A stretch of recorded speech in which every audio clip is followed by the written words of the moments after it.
By the time I came downstairs, the police were already in my house. Was it at 6 a.m. or was it at 6:27 a.m.? How long to die in the cold? What's your answer? She asked me to do it at outside of Fairview at 6:20, whatever it was. Did John ever come in the house? Never, no. You never saw John O'Keefe in the house, right? Never. Never, never.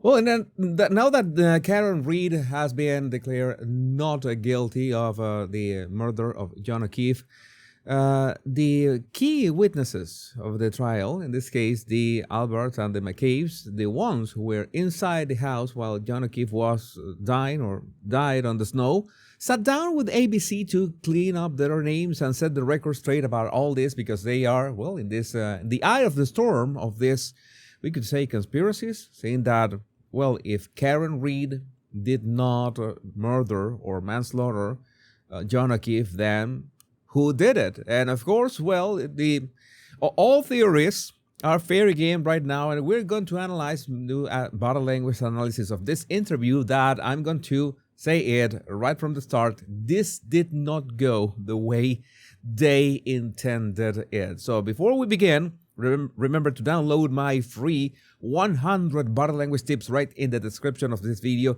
and in the pinned comment.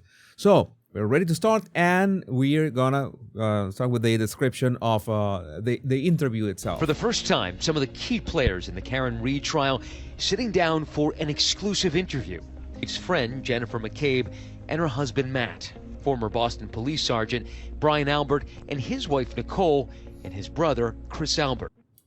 Most important thing here is that we are going to not only notice the body language of each one of them, but I think the most important is the dynamics between them. Don't worry, I will have all the annotations that we need so we keep track of everything. The criminal justice system has let us down at every turn, and yesterday was the final letdown. And that's why we're here, because there's nobody left to stand up for us. Think real. So here's Brian Albert says that, starts saying that the system has failed them. As in, well, I thought it was Karen Reed, the one who was being prosecuted, not them. I did not get that, because if it wasn't Karen Reed, does it mean that they are guilty in some way? That's what he's saying? Maybe not, but let's continue. Right. Think real long and hard before you're a witness in a case, because no one protects you. And it's very, very sad. Well, it's a bit difficult if you're an actual witness, sit that one out, saying, oh, you know what, I don't want to be a witness. I think that, is that possible? You can actually sit that one out? You, my legal buddies, in the comments, you can enlighten me a bit. And I think the reason we all stayed quiet is because we were just witnesses. This is a thing that we had nothing to do with. We did the civic duty, came and told the truth, and that's it. So I noticed a couple of things. For example, this is, I forgot the name of this guy, Chris. Chris, who is Brian Albert's brother. He said all this, and at no point he was establishing any sort of eye contact with the journalist. It's a bit, maybe he's a bit shy. Okay, let's think about that. But look at this complete clip. It's very short. I think the reason we all stayed quiet is because we were just witnesses. This is a thing that we had no eye contact whatsoever, and he's got a quite a defensive stance. I'm not gonna say that means anything. Maybe he was just nervous. Maybe he is not used to be on cameras. Maybe he is camera shy. That could be it. Okay, that's a signal. We did the civic duty, came and told the truth, and that's it. Again, I think the most important piece here is going to be Brian Albert. And you're going to notice how the dynamics of the group revolve around him. That's it. I could not be standing here without these amazing supporters. People turned this thing into a tailgate party, it looked like, some days. Board games, cornhole, cookouts. This is a guy that was murdered. And it's a okay, it's important to notice that Albert called John O'Keefe, this is a guy that was murdered. that would be important later on. It's the kind of things that you say, okay, no big deal, right? But it's going to be a big deal a bit later in the analysis. Atrocious for that family. While the prosecutors blamed Reed for O'Keefe's death, the defense said this group of family members framed Reed to cover up what really happened that night.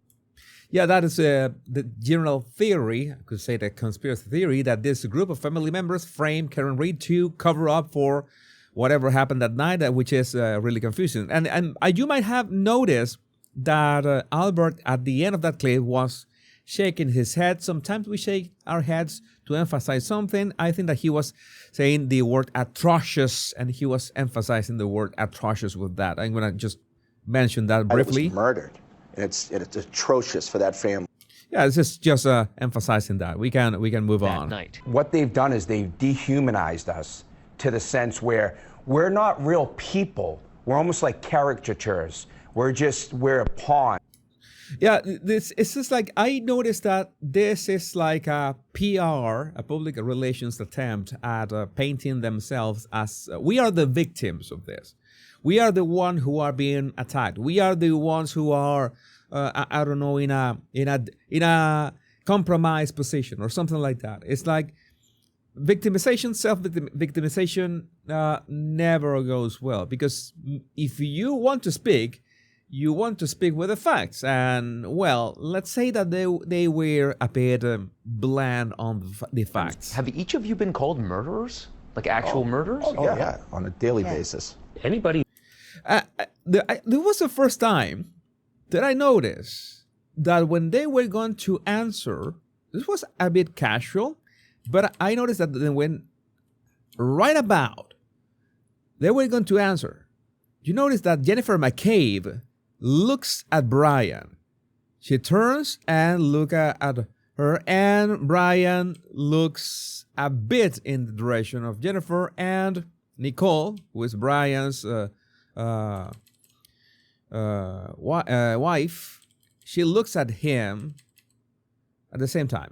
Let's say, first time, let's say it's just a signal, just nothing, could be nothing, right? You know how this works.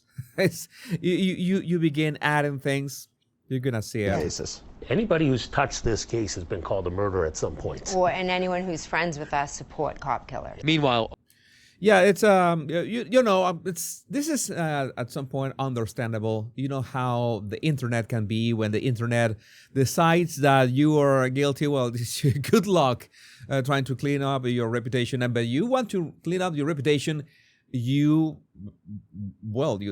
try to lead with facts and actual stuff. But then that's when we get this. Meanwhile, O'Keefe's family and friends struggling with the verdict. I'm just sad for John's family and what happened yesterday, and I feel like they didn't get justice for him, and our lives just changed forever. Again, Nicole keeps talking, and she never looks at the journalist. It's the same as Chris, who is Brian's brother. So we see two already who are answering, who are speaking to the camera, and they are not in the least. Happened yesterday, and I Verdict. I'm just sad Looking for at the John's camera. family and what happened yesterday, and I feel like they didn't get justice for him, and our lives just changed forever. At no point. Why speak out now after the verdict?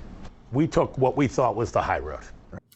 Oh, we took the high road. That is a vague explanation. I certainly don't like vague explanations. To that statement, I would say, what do you mean taking the high road? I know what expression means, but what do you mean taking the high road in this regard? That would be a nice follow-up question. Thought was the high road. Right. Let the court do its job.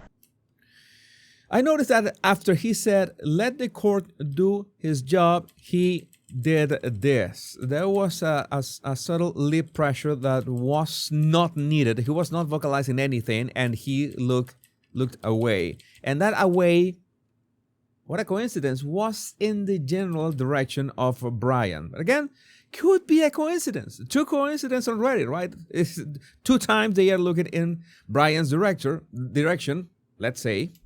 After a night of hanging out at a local bar in a brutal 2022 blizzard, Brian and his wife Nicole hosted a late-night gathering at their home. An invitation had been extended to Reed and O'Keefe, but Brian Albert says neither of them ever entered his home that night. There's a nice explanation of what happened that night. It's quite, I wouldn't say that it's quite simple, because I'm going to also mention some of the details that you maybe were left out in this interview. Was way too fast, and I think that those were intentionally left out. But I'm going to set the record straight on many stuff. I brushed, let's say, my knowledge of the case. O'Keefe was found lying unconscious in the snow of Albert's front lawn. He was pronounced dead at the hospital hours later. The defense's theory? A violent altercation at the Alberts' home, possibly involving other members of law enforcement. And this is one of the clips, the clip that you're about to see, one of the clips that we saw at the start of this video, which is hands down one of the most important clips of the whole analysis. Did John ever come in the house? Never. No. You never saw John O'Keefe in the house, right? Never. Never. Never. Do you notice what happened? Notice that first, House. Brian denies and says never. Never. No. Says never, no. He, throughout the whole interview, he is quite confident in himself. He speaks for long bouts of time, long streaks of time, and he looks at the interviewer in the eye. But right now, when it's important to say that John was never in the house, he brings his head back, which is quite defensive. Never. He says never. No. He doubles down with the never, no, and then looks down. That was odd. That was really odd. And when the interviewer, I don't know the name of the interviewer. You never saw John O'Keefe Sorry in the about house, that. right? Never. But notice how the brother looks at Brian. The question is very simple. Did any of you, let me review the question. It's important to review the exact question made. Did any of you? No. You never saw John O'Keefe in the house? You never saw John O'Keefe in the house, right? He is asking everyone. You never saw John O'Keefe in the house. If you're are sure of what you are answering, why did Brian and Chris look at each other? All right? And why did Jennifer McCabe also look at Brian? It's like they waiting for Brian to lead the answer, even if it should be their own experience. No, I never saw John in that, but it's like they are waiting for Brian's approval or signal or something. It is true that we can sometimes answer as a group. They are trying to present this united front, but there are way too many instances, and it's like they are asking for Brian's permission to answer. We are already 3 into this, so being a coincidence is beginning to be harder and harder to believe. I'm going to play this clip one more time, just in case if you want to rewatch it. Did John ever come in the house? Never. No. You never saw John O'Keefe in the house, right? Never. Never. Never. Well, let's continue. These are people in your own community who believe the conspiracy theories, who believe that there were other law enforcement officials and agents involved in this. Well, at this point, again, if Karen Reed didn't do it, then who murdered John O'Keefe? Why is it people in your own community who believe these conspiracy theories? You do realize for this conspiracy to be true, it would take 30 to 50 people. You'd have to have multiple cops on 2 different police departments, multiple civilians, the medical examiner, firemen, EMTs, you name it. That's how preposterous and silly this is. Well, the issue is that it's not that complicated, because what you really need is for Karen Reed to be declared guilty. And if she was charged as guilty, then it would have solved a lot of problems for if the conspiracy of 30 to 50 people is real, right? They would be off the hook. That would be very simple. But right now, and in, let's see, looking at all this evidence and looking at what, after 2 trials, the Karen Reed has been released as not guilty. And you tell me if the spotlight is not going to be on them. Then we are going to find out. This is not going to be the last time we hear about this case. I'm pretty sure. And great question. I don't understand how people bought this. Brian Albert says he and Nicole only. For example, it's this annotation that I added. Do people know how they sold their house?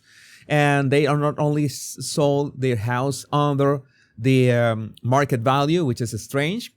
They had made the changes to the basement, right? I have my annotations in here. They made, let me see.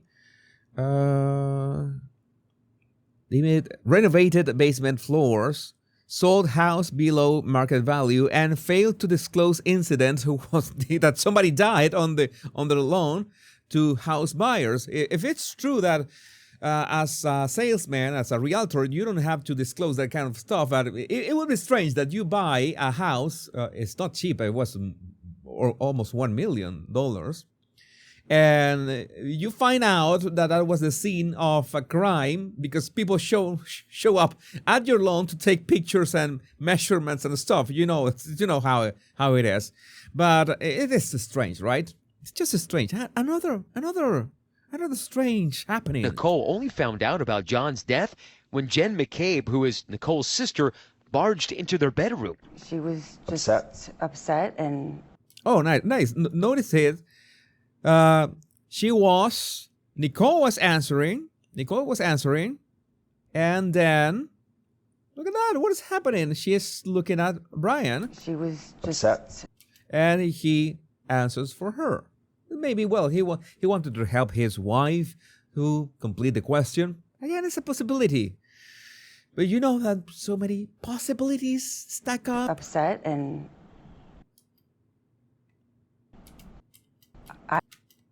I immediately thought something had happened.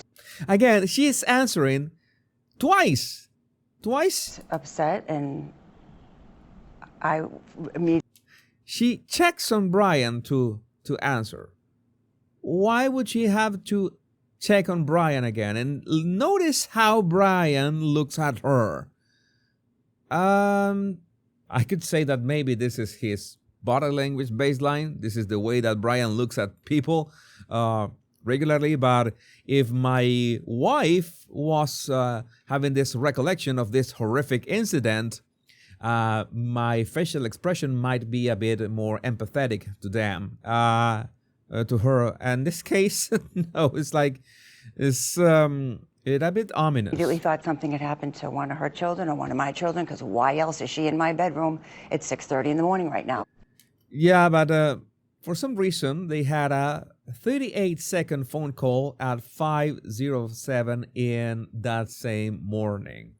Jennifer McCabe claims that she did not remember placing the call. She doesn't remember talking to her sister.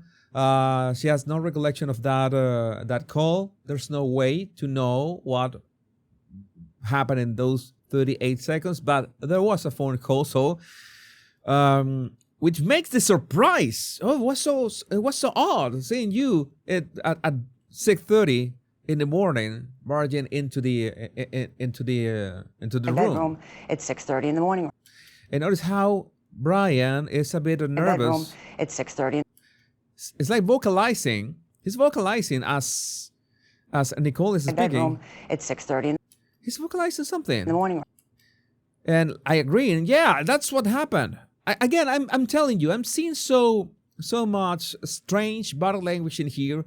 It would be much nicer if one can sit down and have a nice conversation with them, like a couple hours to, let's say, ask them about all the details would be much better. But this was really quick, too quick, I would say. And what did she tell you?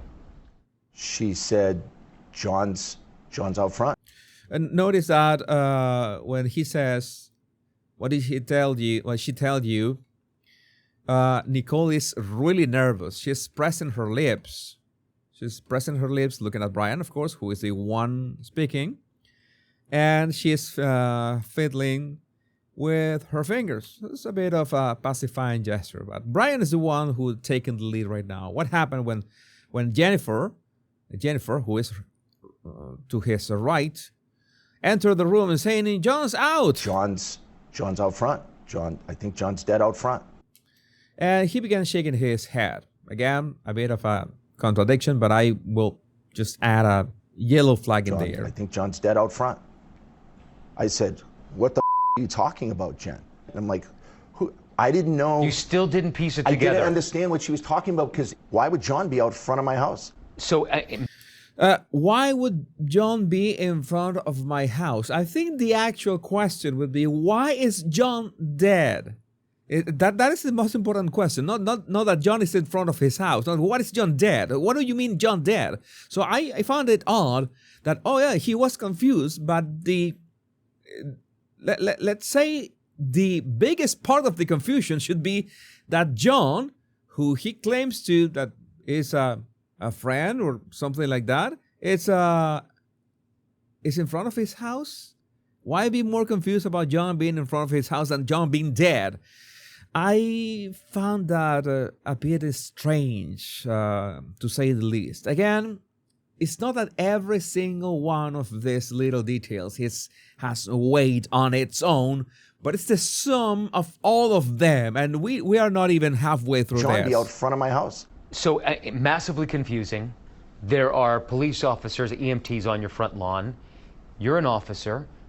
Why don't you just go outside and investigate or take a look? I'm not a Canton police officer. I'm a Boston police officer. Again, I thought that, I mean, you're a police officer, and something just happened in front of your lawn, and are you just going to stay there, regardless of if maybe you are groggy or something, or you don't feel well from the night of drinking or something like that?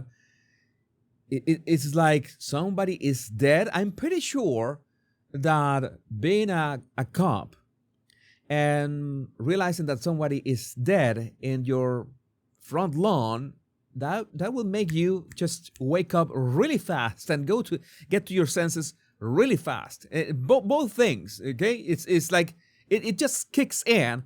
So this is the lamest excuse that I am not a cop of this jurisdiction. I have nothing to do with that. Even if it's my front lawn, and I myself, I'm a police officer. That was the worst possible answer to this question. I'm not a Canton police officer. I'm a Boston police officer. I was just woken up out of a cold sleep from hanging out the night before. By the time I came downstairs, the police were already in my house. Again, he went from his body language from defensive, bringing his head back, to lifting his head, being more confrontational. And so that means that he couldn't do anything at all about that corpse in his lawn. John was already gone. There was nobody to save. Nobody's saying that you were going to save John. You wanted, it's that you want to know what happened. You want to know what happened. Why would you not react in some way? Or maybe it was more than alcohol that was involved that night? I would have taken a bullet for John O'Keefe because he was a fellow cop. That's the most ridiculous question. Again, he would have taken a bullet for John, but couldn't bother to go outside during the emergency. And you remember that he called John the guy or that guy or something like that. It was really impersonal, really distant when he mentioned that he was murdered earlier in the video. That's why I told you it was going to be important. Now he wants to say, oh, I would have taken a bullet for John. No, there's a mismatch in both statements. Would have taken a bullet for John O'Keefe because he was a fellow cop. That's the most ridiculous question that people always ask. It makes zero sense. What am I supposed to do? Run out front in my underwear and start running yellow tape around the fire hydrant? I noticed that he was given way more explanation to this than any other answer to any other question from any other let's say, participant in this interview. It was odd. It was too much explanation that led to nothing. It was the emptiest answer. But what raised eyebrows at Reed's trial was a defense theory about a Google search Jen had made about the Google search. If you know about the trial, you know about the Google search. how long it takes to die in the cold. The defense claiming she searched it before O'Keefe's body was found. This clip is really important. It's going to be a bit jarring because of the editing, but also the jarring editing is a clue. So much has been made about that Google search that morning. Was it at 6 a.m. or was it at 6:27 a.m.? How long to die in the cold? What's your answer? She asked me to do it at outside of Fairview at 6:20, whatever it was. I want to understand a couple things here. Why was she smiling when she was answering that question? I don't get it. Maybe that is her usual body language, but what did she do when she was answering? She was looking to her. Before continuing with her answers, she made sure to check on Brian. Why check on Brian again? How many times these people have answered and have turned to Brian for, am I doing this okay? Am I doing this right? And the editing, we now see Chris. It would have been great to see what happened, the whole group. We don't have that luxury. But notice this. I'm pretty sure that you missed this. I'm going to play this. Sorry, you were going to miss the captions, but you're going to notice. I'm going to zoom in because this is really important. Really easy to miss if I don't zoom in. I'm going to play the clip. It's going to be a bit crazy, the framing here, but you need to take a look at Brian's face when the question is directed at Jennifer. That morning, was it? It's a split second. That morning is, we're talking about the Google search. Brian stands, of course, and he does this. He makes that sleazy, not sleazy, it's like, sleazy is not the word. Sorry about that. It's like, he looks down, but without turning his head to Jennifer, okay? And then he turns to her with that look, with the look that you already saw when Nicole was speaking, right? It's a bit odd. I found it really odd, as in it was like a controlling gesture, as in you made sure to rehearse this. This is only my opinion. I'm not gonna say it happened. Maybe they all rehearsed this. And of course, Brian made sure to take the lead. You're going to say this, you're going to say this, you're going to say that. You make sure to not say this and such and such and such. And if they were just telling the truth, if they were just telling what happened that night, then why would they have this behavior?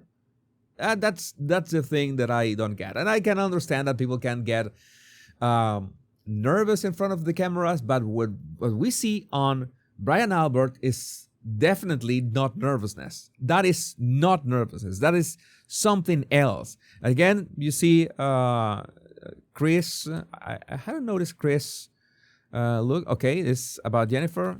I don't know. I think it was way more important. Brian's look. Brian's a side eye. It's like a side eye at Jennifer and then looks at her. It was important to look at this. You're gonna keep playing the clip. Was it at 6 a.m. or was it at 6:27 a.m.? How long to die in the cold? What's your answer? She asked me to do it at outside of Fairview at 6:20, whatever it was. And I also found it that she was dismissive at 6:20 or whatever it was. The dismissive tone of that, of such an important piece of the puzzle, I think it's like, oh, you don't have to keep asking about that. That is no big deal. Whenever you see somebody trying to be dismissive about that, something that many people ask about, okay, and the interviewer has made it very, very clear that it was an important piece of information, and the time was important, saying that 6:20 or whatever it was, is trying to dismiss it. Oh, that is no big deal. No, yeah, it's a big deal. Doesn't matter how much I say about it, people will not believe it. The group also Again, what you're seeing, this could be like, I edited this to look Jerry. No, this is the actual edit of the interview. I'm gonna play it again. It was. Doesn't matter how much I say about it, people will not believe it. The group also That's actual editing. That's how it was done. I'm pretty sure that Jennifer McCabe was saying other things. She answered other things, but it was cut out. It was left on the cutting room floor. Okay, no, it's not gonna happen. And notice how Brian reinforces McCabe's answer. No matter how much I say about it, people will not. He vocalizes as well what she is answering. Again, it's obvious that Brian is coordinating this. Has coordinated the interview, has coordinated what they were going to answer, has coordinated everything, and they don't want to disappoint him, and they know maybe the trouble they can be in, and that's what I told you, that this has the exact opposite effect of whatever they intended to have with this interview. The group also hoping to clear up rumors regarding the Albert's dog, Chloe, who had been rehomed after the incident. By the way, yeah, this is something that I never understood. How could anybody in their right mind say that this wounds came from a broken tailgate? I don't know that I remember that I ran that simulation in my head many times. That's something that I could do. I can run simulations of stuff happening in my head and visualize things with a lot of accuracy, which helps me a lot with my body language analysis, of course. And no, I didn't get how this could be it. The defense claimed the dog was involved in O'Keefe's death. Those wounds were inflicted as the result of a dog attack. Those marks are from teeth. Now, there's one thing that we need to address. If John O'Keefe was murdered, or he effectively died, it was not from these wounds. That is something that it is important. So, in a sense, these wounds are like secondary. Maybe you disagree. Maybe you can disagree. You can disagree with me in the comments, but I think those wounds are secondary. But it's important to mention that, yeah, they rehomed the dog. They've known for 2 years where Chloe is. The state shared it with them. So if they wanted to take DNA evidence from Chloe the dog and match it to possible DNA evidence, and Nicole was pressing her lips, the dog, and match it to possible DNA evidence on John O'Keefe, they could have matched it. Absolutely. The problem is that if you can guess that if the DNA would have matched, then it would have put John inside the house. Why didn't the defense do it? I don't know. Though I noticed a couple inconsistencies on their body language. Nicole was nodding. He was shaking his head. She was saying yes. He was saying no. Absolutely. Oh, he was saying absolutely. He was just reinforcing something. I think this This is the last clip. But now, with the trial behind them, they say they're still faced with threats against them and their families, but hope to continue calling this community their home. Okay, a very touching. My voice. It's a very touching image. We want to keep calling this our community. Again, it's a way of painting themselves as victims, which never goes well. That never goes well, because especially in the way that they have answered those questions, it looks forced. Down, you get depressed, and it's like, but this is the town we grew up in. We didn't do anything wrong. We all contributed to our town. Notice how we didn't do anything wrong, and notice how Brian is acting wrong. We all contributed to our town. The way how stressed he is. I think he swallows. I don't think they had the opportunity, but he's clenching his jaw. Definitely clenching his jaw. I didn't notice it when I was doing the first pass of this analysis, and Nicole is pressing her lips as well. They're really tense. All of them are really tense about this. We love our town. Why should we have to go anywhere? Why should we have to go anywhere? Well, that is not for anybody to decide, but of course, I can guess that the pressure of all this event, all this case, and now that Karen Reed is not guilty, then the spotlight is going to be on them. Again, I don't think this is going to be the last time we see them in an interview. Well, the body language suspicious, so many coincidences, so many things out of place, but I would like to know what you think about this in the comments. Remember to download my 100 free body language tips in the description of this video, and also make sure to follow my new channel, The Crime Coroner, where I will be discussing all these cases. All my true crime commentary is going to be in The Crime Corner. It's a brand new channel, so make sure that you go like and subscribe. I'm going to leave one video here so you can check it out, and also a link in the description of this video. So if you like true crime, if you want my commentary, if you want my analysis, make sure that you go to my channel and check it out. So my name is Jesus Enrique Rosas. I'm The Crime Coroner. Much love and bliss.